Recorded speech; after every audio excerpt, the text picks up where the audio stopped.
জয় শ্রীকৃষ্ণা। রাধে রাধে। নমস্কার বন্ধুরা। প্রেমানন্দ মহারাজজি বলছেন, ঘরের উন্নতি কি কমে যাচ্ছে? ঘরের উন্নতি একেবারে হচ্ছে না।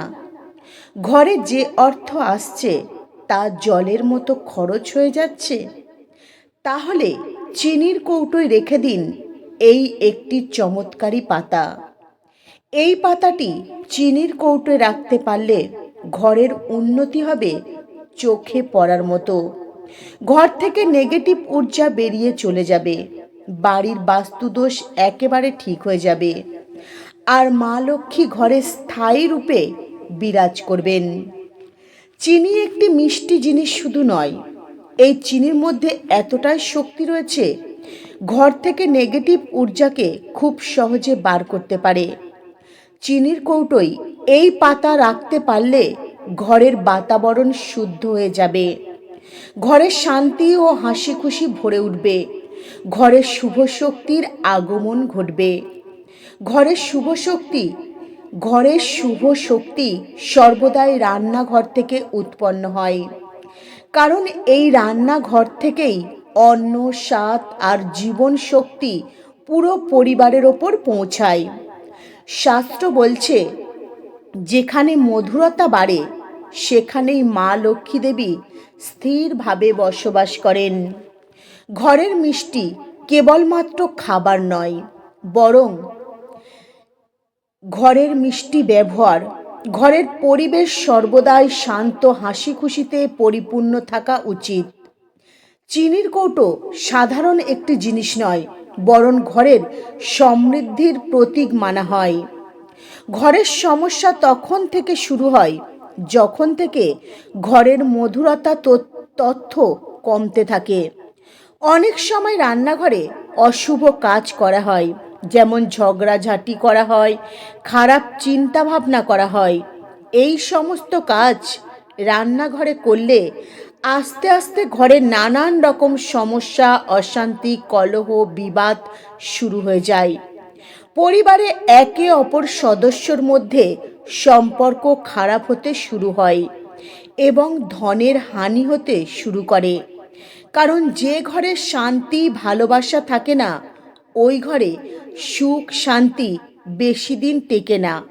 ঠিক এই কারণে অনেক বয়স্ক মানুষ বলেন, ঘরের রান্নাঘর যদি পরিষ্কার পরিচ্ছন্ন এবং মিষ্টতা বজায় থাকে তাহলে জীবনেও মিষ্টি পরিপূর্ণ হয়ে থাকে।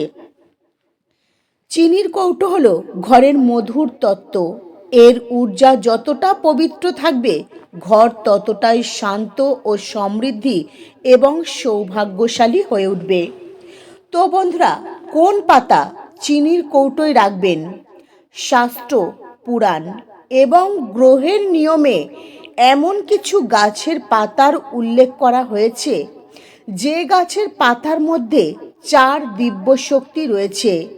এই দুইটি চমৎকারী শক্তি পরিপূর্ণ গাছের পাতা হলো একটি তেজপাতা আর একটি তুলসী পাতা। তেজপাতাকে ধন আর সুরক্ষার পাতা বলা হয়। হিন্দু পরম্পরা অনুষ্ঠানে তেজপাতাকে অত্যন্ত শুভ বলা হয়েছে। মহাভারত আর আয়ুর্বেদে এই তেজপাতার উল্লেখ রয়েছে। তেজপাতাকে ধন, বৃদ্ধি ও ঊর্জা শক্তির প্রতীক মানা হয়। এই তেজপাতা অগ্নির তত্ত্বর সঙ্গে জড়িয়ে রয়েছে, তাই এই তেজপাতা রাখা হয়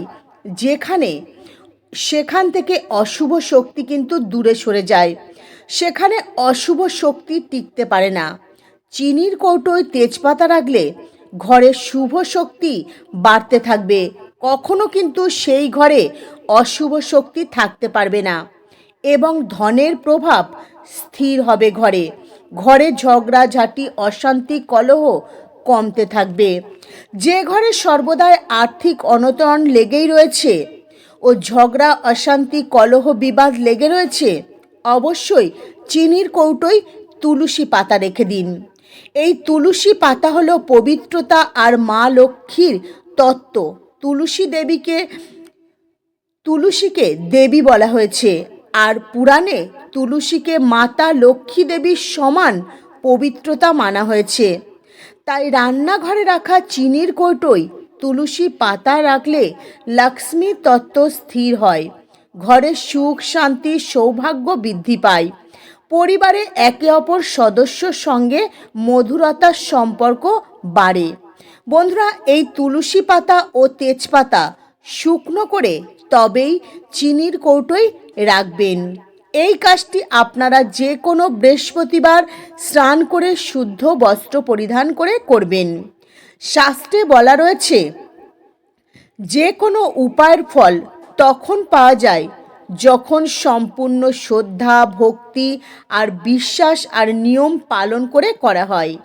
বন্ধুরা, এই দুইটি পাতার মধ্যে যখন কোনো একটি পাতা চিনির কৌটোর মধ্যে রাখবেন, তো চিনির কৌটোর ঢাকনা খুলে 2 থেকে 3 মিনিট রেখে দেবেন খোলা অবস্থায়, যাতে চিনির ঊর্জা পুরোপুরিভাবে শান্ত হয়ে যায়। তুলসী পাতা বা তেজপাতা যে পাতায় আপনারা চিনির কৌটোয় রাখবেন, তো সেই পাতা আপনার ডান হাতে নিয়ে মাতা লক্ষ্মী দেবীকে মনে মনে স্মরণ করবেন। তারপর এই পাতা চিনির কৌটোর মধ্যে রেখে দেবেন। তারপর চিনির কৌটোর ঢাকনাটি বন্ধ করে দেবেন। এই পাতা 15 থেকে 20 দিন অন্তর আপনাদের বদলে দিতে হবে, অর্থাৎ চিনির কৌটোয় রাখা পাতাটি আপনারা জলে ভাসিয়ে দেবেন, আবারও নতুন করে একটি পাতা শুকনো করে চিনির কৌটোর মধ্যে রেখে দেবেন। বন্ধুরা, এই উপায়টি করলে ঘরে কি হয়, পজিটিভ শক্তিতে পূর্ণ হয়ে ওঠে।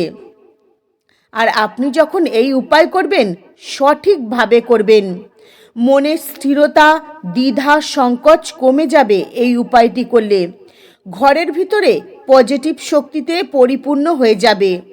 মা লক্ষ্মী দেবী ওই ঘরে স্থায়ী রূপে বিরাজ করেন যে ঘরে সর্বদাই শান্তি, পরিষ্কার পরিচ্ছন্ন ও হাসি খুশিতে ভরে থাকে।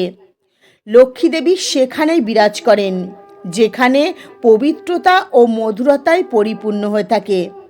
তো বন্ধুরা, আজকের মতো ভিডিও এই পর্যন্তই। আপনারা ভালো থাকবেন, সুস্থ থাকবেন। নমস্কার। হরে কৃষ্ণা।